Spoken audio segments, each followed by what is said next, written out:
Hi everyone, I'm Emma. I'm Jack. Welcome to our channel. I had one of those evenings yesterday when I didn't want to see anyone. Nothing bad had happened and I wasn't upset with anybody. I just finished work, put my phone on the table, and had this strong feeling that I wanted the whole evening to myself. I didn't want dinner with friends, I didn't want to call anyone, and honestly, I didn't even want to answer messages. I know that feeling really well. What's funny is that when it happens, I sometimes feel guilty about it because I actually like my friends. It's not that I suddenly dislike people or want everyone to disappear forever. I just reach a point where even a perfectly normal conversation feels like something I don't have enough energy for. Exactly, and that's the part that's difficult to explain. If you tell someone I don't want to talk tonight, they might assume something is wrong. They might ask if you're angry, tired, worried, or upset. Sometimes none of those things are true. Sometimes you simply don't want to interact with anybody for a few hours. I've had friends ask me, "Are you okay?" when I've just wanted to sit quietly at home. Then I have to explain that I'm completely fine, which somehow makes the conversation longer. By the time I've explained why I don't want to talk, I've already had the conversation I was trying to avoid. That is so true. Sometimes the easiest thing would be to say, "I'm fine, I just need some quiet time." But even that can sound strange if the other person doesn't understand it. They might think you're being distant or that something happened between the two of you. That's an important difference. I actually enjoy being alone when I choose it. If I decide to have dinner by myself, watch something, make tea, and go to bed early, it can feel incredibly peaceful. But if I'm sitting alone because I wish someone would call me and nobody does, that's a completely different experience. Exactly, choice changes everything. If you're alone because you want to be alone, you can enjoy the silence. If you're alone because you feel rejected or forgotten, the same silence can feel much heavier. The room hasn't changed, but your relationship with the silence has changed. I noticed that when I was younger, I didn't really understand the difference. If I saw someone sitting alone in a restaurant, I assumed they must be lonely. Now I sometimes see someone eating alone with a book or headphones and think, that actually looks wonderful. Maybe getting older changes the way we see being alone. Definitely, when I was a teenager, being alone in public felt slightly embarrassing. I thought everyone was looking at me and wondering why I didn't have anyone with me. Now I can sit in a cafe alone for an hour and barely think about what anyone else might be thinking. Same here. I used to think you needed a reason to be alone. If you were sitting in a cafe by yourself, you had to be working, reading, waiting for someone, or doing something productive. Now I don't think you need a reason. You can simply sit there and drink your coffee. That's probably one of the freedoms that comes with getting older. You become less interested in performing your life for other people. You stop worrying so much about whether your choices look normal. If you want to eat alone, you eat alone.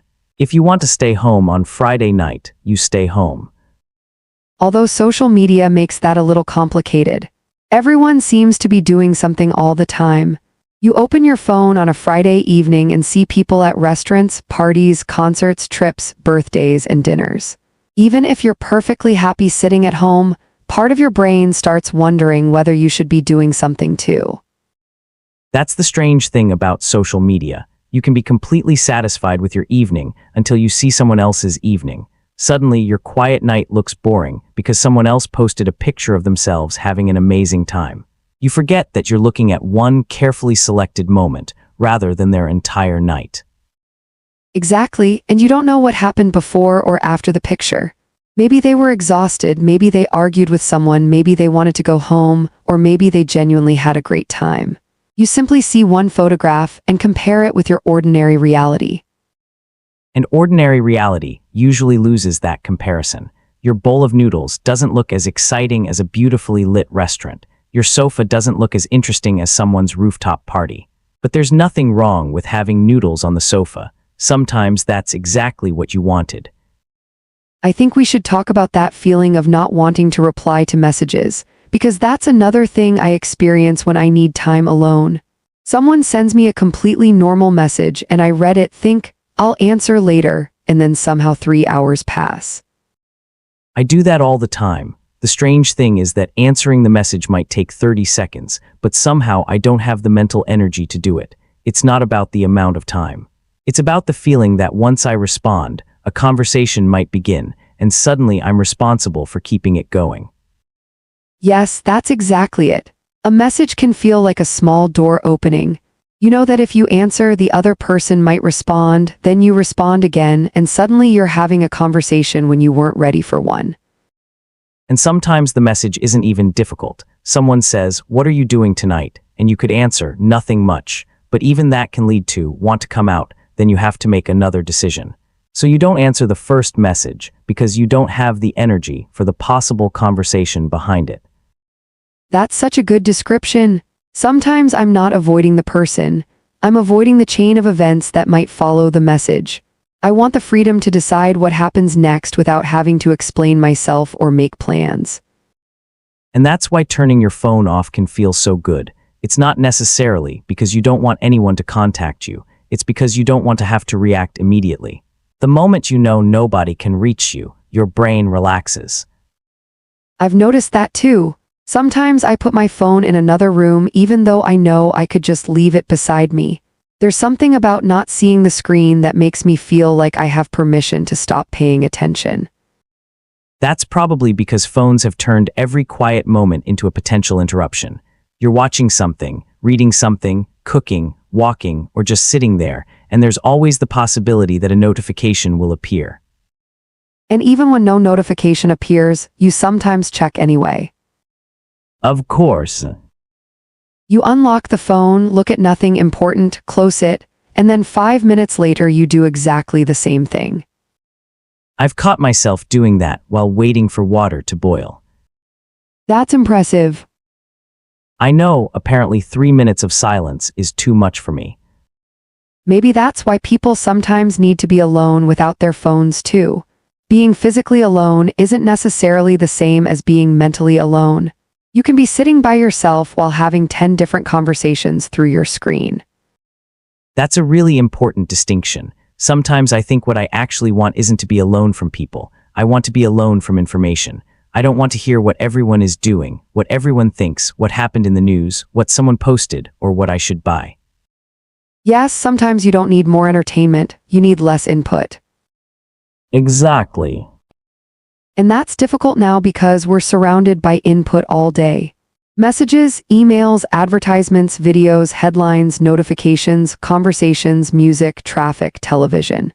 Even when nothing is happening directly to us, there's always something asking for our attention. Which might explain why a quiet room can feel surprisingly good. Nothing is asking anything from you. You don't have to respond, choose, understand, react, or decide. You can just sit there. I love that feeling. Sometimes I'll come home, turn off all the lights except one small lamp, make a drink, and sit quietly for 10 minutes. I don't even do anything special. I just let the day slow down a little. I used to think that was a waste of time. I always felt like I needed to be doing something. If I was sitting there without reading, watching, working, or talking, I'd start feeling guilty. Now I realize that doing nothing for a while can be useful because your brain finally gets a chance to stop processing new information. That's probably why people sometimes have their best ideas when they're walking alone or taking a shower. You're not actively trying to solve anything, so your mind starts connecting things in the background. I've had that happen while walking. I'll spend half the day trying to figure something out, then I go outside without my phone, and suddenly the answer appears. It's almost annoying because I realize I probably didn't need another hour of thinking. I needed 10 minutes of not thinking. That's such a common experience. We sometimes respond to mental tiredness by adding more thinking. We keep analyzing the problem, searching for information, asking people what they think, and checking our phones. But maybe the answer sometimes comes when we stop trying so hard. And being alone creates space for that. When you're with other people, even people you love, part of your attention is always directed outward. You're listening, responding, watching their reactions, and adjusting what you say. That's true. Even with close friends, conversation requires energy. You don't have to be uncomfortable, but you still have to participate. You can't completely disappear into your own thoughts while someone is telling you a story. And that's why being around people can be tiring even when you're having a good time. People sometimes assume that if you enjoyed yourself, you shouldn't feel exhausted afterward, but enjoyment and energy aren't the same thing. Absolutely. I've had wonderful evenings with friends where I laughed the whole time and still came home feeling like I needed complete silence. The evening was great. The people were great. I just reached my limit. That's an important idea, reaching your social limit. It's not necessarily about whether the people are good or bad. You simply have a certain amount of social energy at any particular time. And that amount changes. Some days I can talk to people for hours. Other days I want to be alone after 20 minutes. I don't think there's always a clear reason. Sometimes you've simply had a more demanding day. I've noticed that after a day full of meetings, I don't want another conversation when work ends. Even if the meeting wasn't stressful, I've spent hours listening and speaking.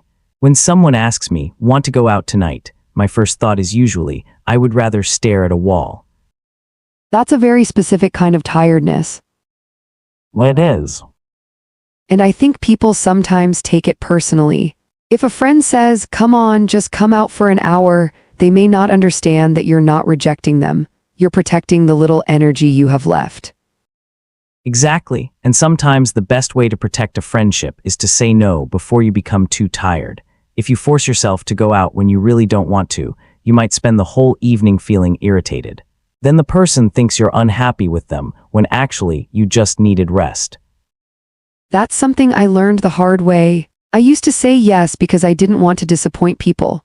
Then I'd arrive already tired, stay longer than I wanted, and come home exhausted.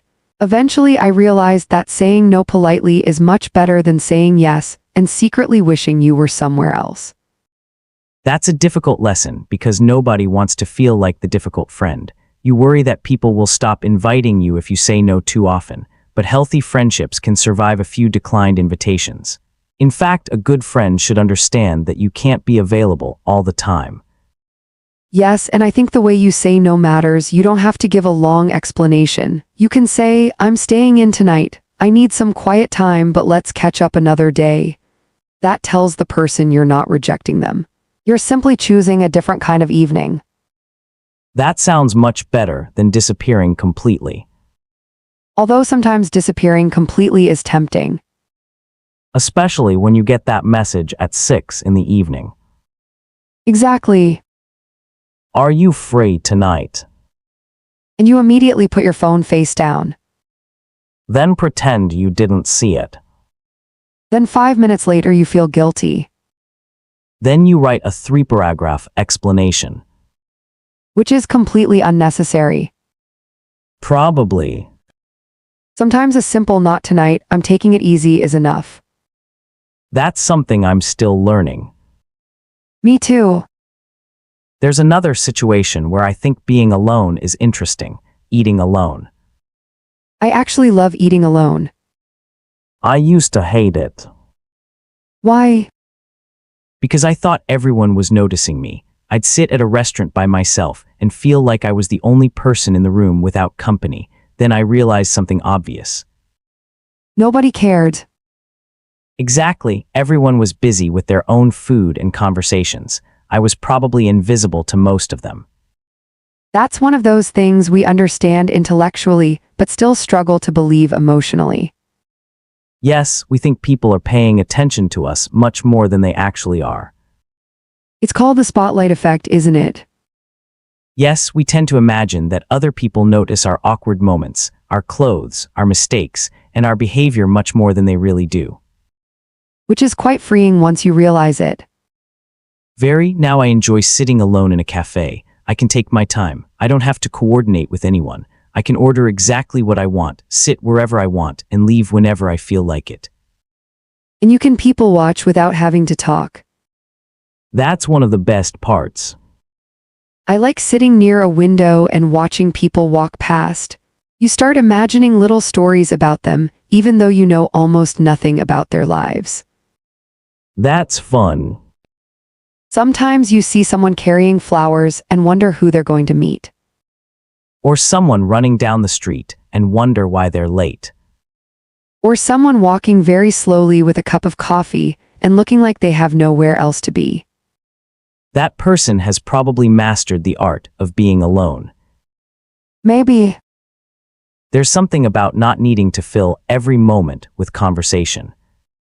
Yes, and I think silence between friends is another interesting thing. When you're very comfortable with someone, you don't always need to talk. You can sit in the same room doing completely different things.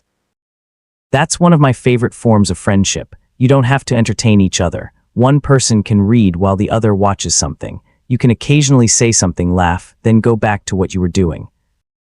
It feels very different from being alone, but it has some of the same comfort.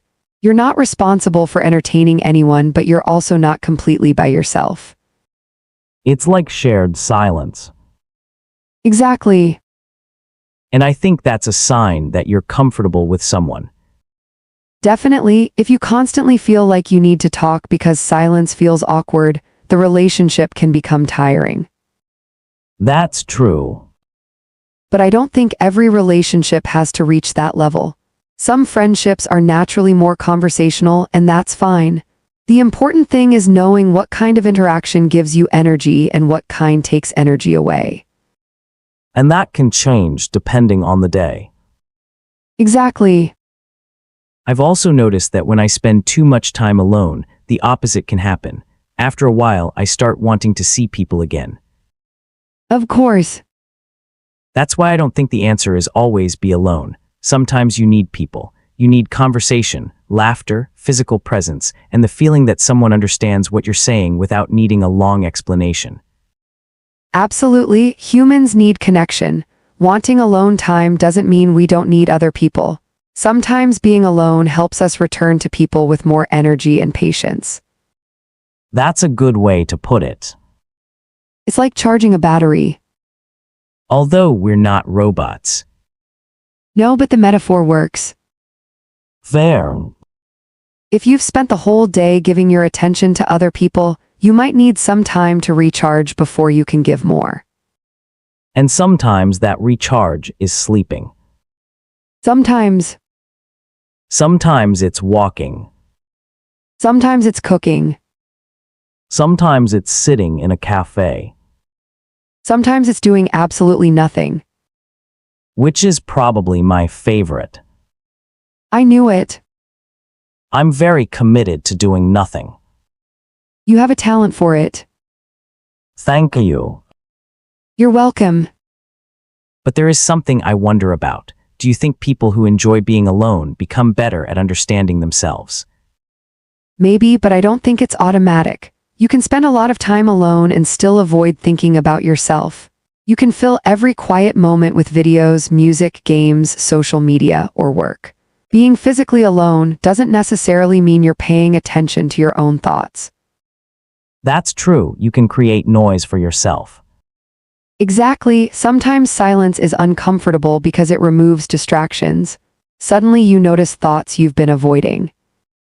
I've experienced that. Me too. There are times when I keep myself busy because I don't want to think about something. Then when I finally have a quiet evening, the thought comes back.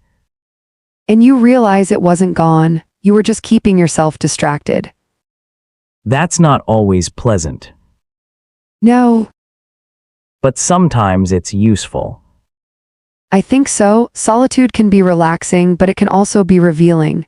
When nobody else is talking, you have a chance to hear what you've been thinking underneath all the noise.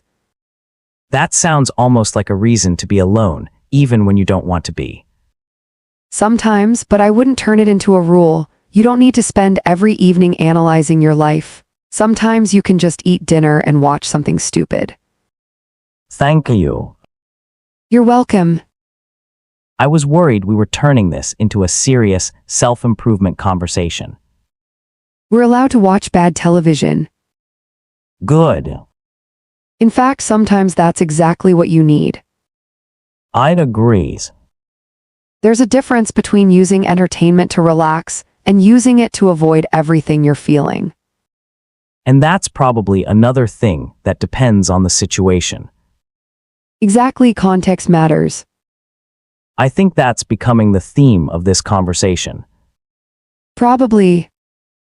Almost everything depends on why you're doing it. Yes, being alone can be healthy or painful. Being with people can be energizing or exhausting. Using your phone can help you stay connected or make you feel overwhelmed. Working can give you purpose or become a way of avoiding your personal life. And even silence can be peaceful or uncomfortable. So maybe the real question isn't whether something is good or bad, it's whether it's helping you right now. I like that. Might too. And maybe that's why we sometimes need to listen to ourselves instead of following a fixed idea of what we're supposed to do.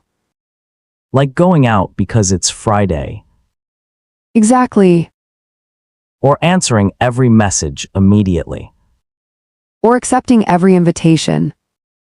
or feeling guilty because you spent an evening alone.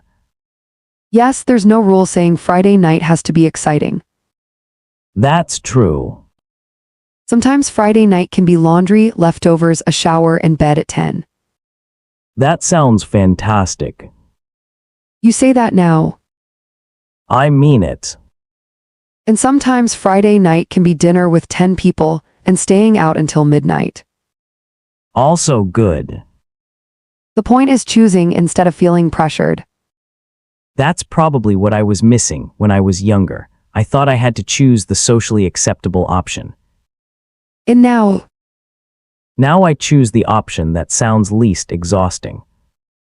that's a very mature decision-making system. Thank you. I wasn't entirely serious. I know. But honestly, I think there's something valuable about becoming comfortable with your own company. Once you know you can enjoy an evening alone, you don't have to stay in situations simply because you're afraid of being by yourself. That's a big one. You can leave the party. You can eat alone. You can travel alone. You can go to the cinema alone.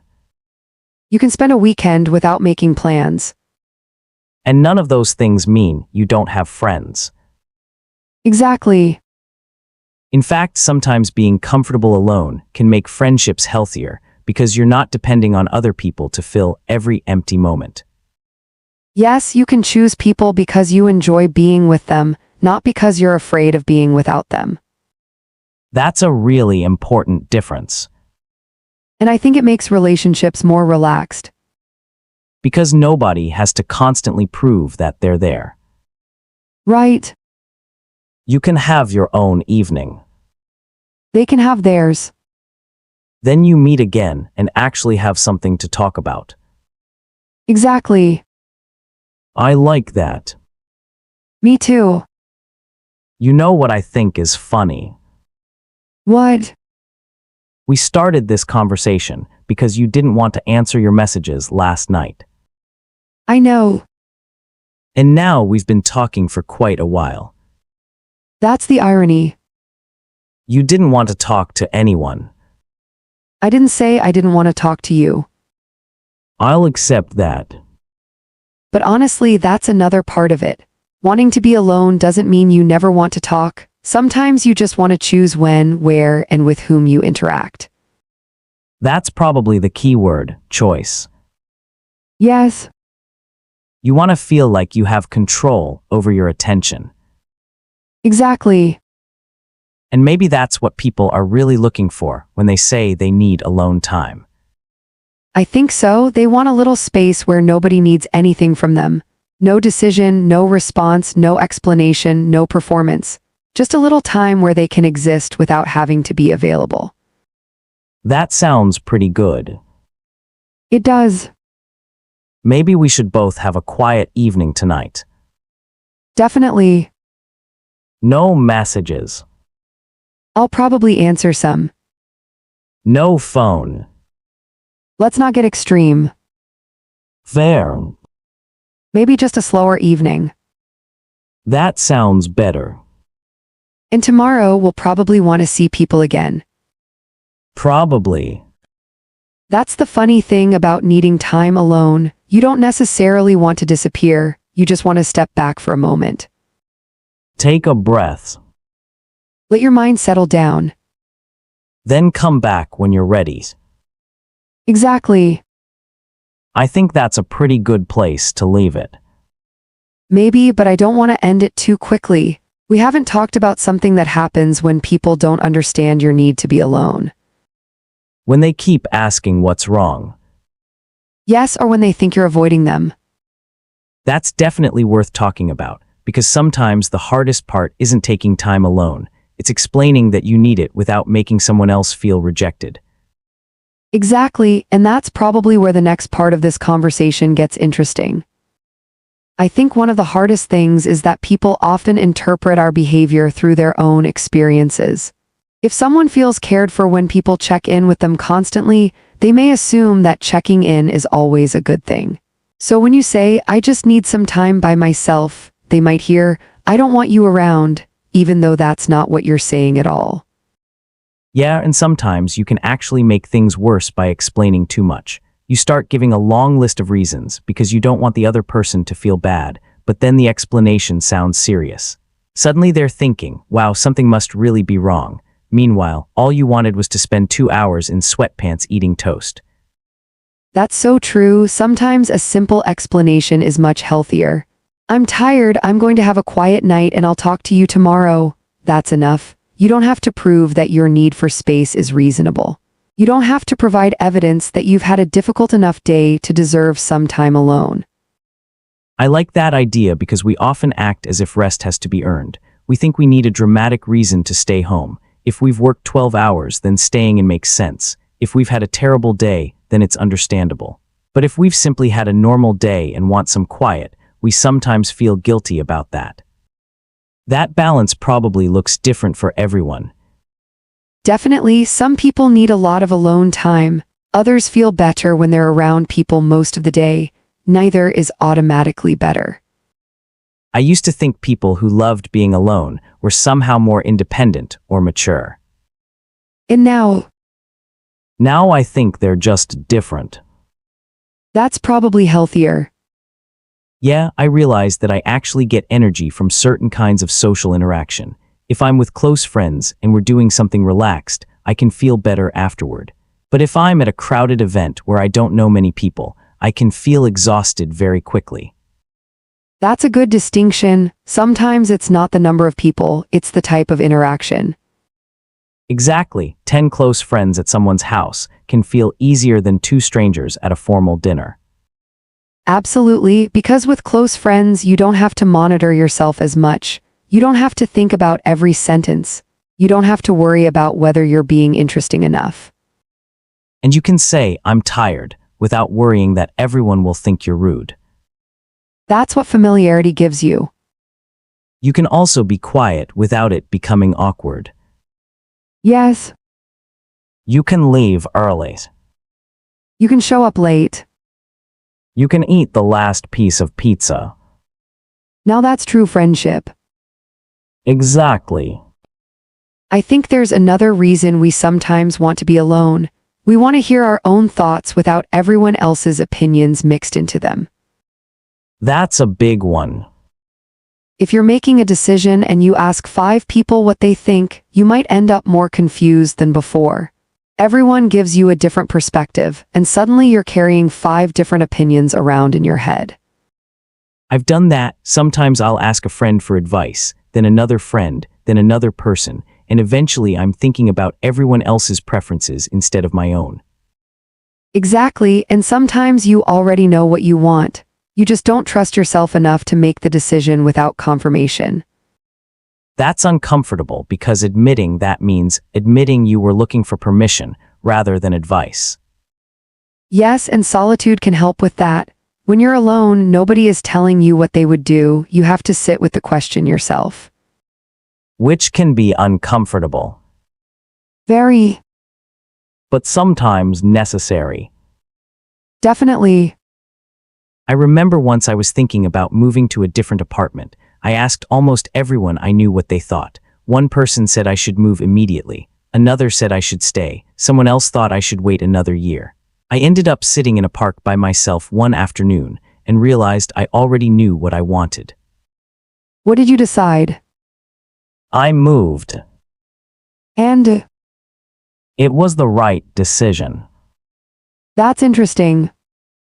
I wasn't missing information. I was missing quiet.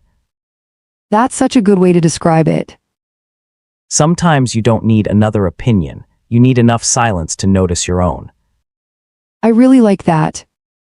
Maybe that's one of the hidden benefits of being alone. You get a little distance from everybody else's expectations.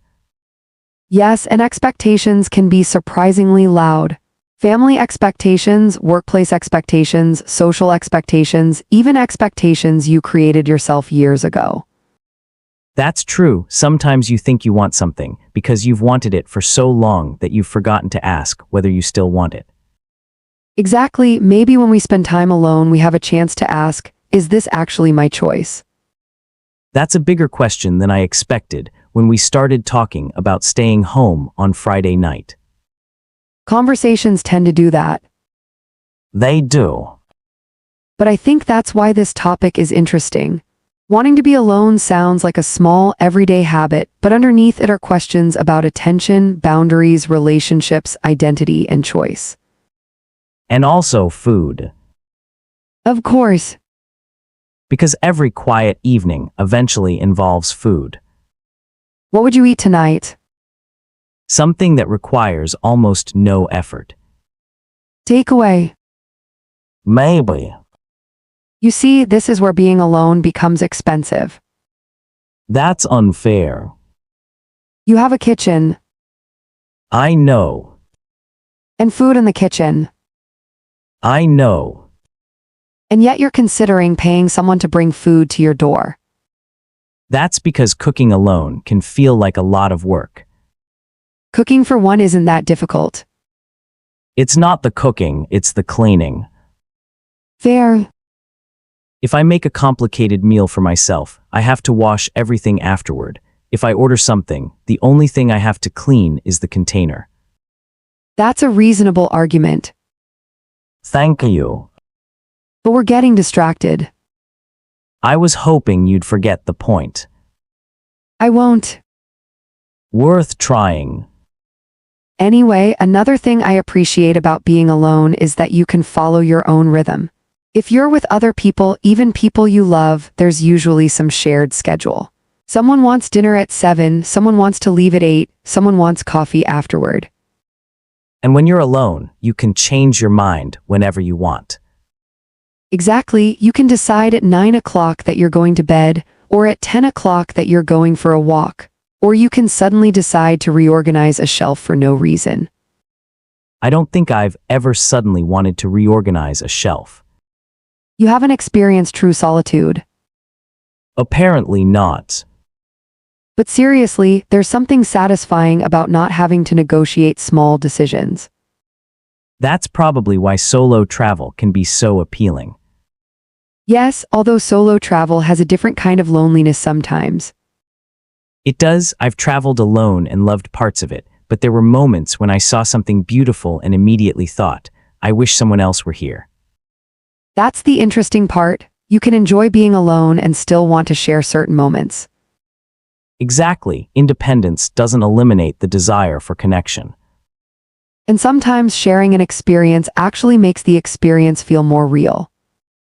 Because you have someone to look at afterward. Exactly, you don't even have to say anything. Sometimes you just look at each other and both know that was amazing. That's harder to do alone. Yes, although you can still remember the moment later and tell someone about it. That's true. Maybe that's another reason relationships matter. They give us witnesses to our lives. That's a beautiful way to put it. Friends and family remember things about us that we might forget ourselves. They can say, remember when you did that. And suddenly a whole memory comes back. So maybe being alone helps us understand ourselves, while relationships help us understand the story of our lives. I like that. I wasn't expecting to say anything that thoughtful today. Neither was I. We should probably stop before we ruin it. No, keep going. All right. I think one of the most valuable things is becoming comfortable with both sides. You should be able to sit alone without feeling that something is wrong, but you should also be able to reach out when you need people. That's probably the balance. You don't have to prove that you're independent by refusing help. And you don't have to prove that you're social by accepting every invitation. Exactly. You can say, I need some time. And later say, I'd love to see you. Both can be true. At the same time. That's probably what I wish more people understood. Me too. Sometimes when someone says no to an invitation, we immediately think they don't want to see me. Instead of thinking maybe they're tired. Or busy. Or already have plans. Or simply want a quiet evening. Exactly. And the same thing applies in the other direction. If someone doesn't reply immediately, it doesn't necessarily mean they're angry with you. That's such an important reminder. Our brains are very good at filling in missing information with negative explanations. Yes, a person doesn't answer for 6 hours and suddenly you're thinking, did I say something wrong? When maybe they were taking a shower. Or driving. Or watching television. Or simply didn't see the message. Or saw it and thought, I'll answer later. And then forgot. Which is something I've never done. Never. Almost never. You answered my message 3 days later last month. I was busy. You sent me a picture of a sandwich in the meantime. That was important. Apparently more important than my message. The sandwich was very good. I rest my case. Fair. But that's exactly what we're talking about. Silence doesn't always contain a message. Sometimes silence is just silence. That's a useful idea. We often try to interpret everything. Especially with people we care about. Yes, because we want certainty. But we can't always have certainty. No. Sometimes we have to give people space without knowing exactly what they're doing. And trust that the relationship will still be there afterward. That's probably what healthy relationships require. A little trust and a little room. Not too much room. No. Just enough. Exactly. You know, maybe that's what we mean when we say someone makes us feel comfortable. They give us room without making us feel abandoned. That's a really good definition. You can be quiet around them. You can say no. You can change your plans. You can have your own interests. And you can come back after spending time alone without having to explain every minute. Yes, that's a special kind of friendship. The kind where nobody keeps score. Exactly.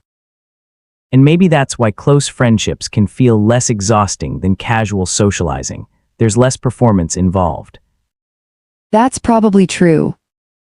You don't have to be entertaining. You don't have to be impressive. You don't have to pretend you're having a better day than you are. You can simply say, I'm tired. And they say, okay. Maybe they bring you food. Now we're back to food again. Food is important. I'd agree. But I think we're getting close to the real conclusion here. Which is? That wanting to be alone isn't necessarily a rejection of other people. Sometimes it's a way of returning to yourself. I like that. You spend the day responding to the world, and then you need a little time where you don't have to respond to anything. You can breathe. You can think. You can be quiet. You can do something completely ordinary. And then when you're ready, you can go back to the people you care about. Exactly. And maybe you appreciate them more after you've had a little space. I think so. Because absence can make you notice what you value. Sometimes. Not too much absence. No, we're not disappearing for 6 months. Good. A quiet evening is enough. Maybe even just an hour. Sometimes an hour can change the whole mood of an evening, especially if you put the phone away. especially then. I might try that tonight. What are you going to do? I'm going to go home, make something simple, put my phone in another room, and sit down without immediately turning on a screen. How long? 10 minutes. Only 10. Let's be realistic. Fair. And if I survive 10 minutes, maybe I'll try 20. That's progress. Then maybe I'll answer my messages. Maybe. Maybe tomorrow. Don't push it. Right. And I'll probably do something similar tonight. Nothing dramatic. I'll make tea, take a shower, put my phone away for a while, and just let the day finish without trying to squeeze anything else out of it. That sounds nice. It does. And tomorrow we'll probably be more interested in talking. Probably. Funny how that works. Sometimes you have to step away from people for a little while to remember how much you enjoy them. And sometimes you have to stop talking for a while to actually have something worth saying when you come back. That's a good final thought. I was hoping you'd say that. Why? Because I don't have anything better. Fair enough. But seriously, I think that's what I'll remember from this conversation. Being alone isn't always about loneliness. Sometimes it's about giving yourself enough space to notice what you actually need. And what you actually want. And what you actually think. Without immediately checking whether everyone else agrees. Exactly. And when you know yourself a little better, you can come back to other people with more honesty. You can say yes because you want to. And no because you need to. You can answer the message when you're ready. And you can put the phone away when you need quiet. You can go out. You can stay home. You can be surrounded by people. Or you can spend an evening completely by yourself. And none of those choices has to define who you are. Exactly. I think we've finally reached the end. This time I agree. No sudden coffee machine story. No. No shopping. No. No philosophical discussion about human existence. We've already done that. Fair enough. So maybe we'll just leave people with one simple thought.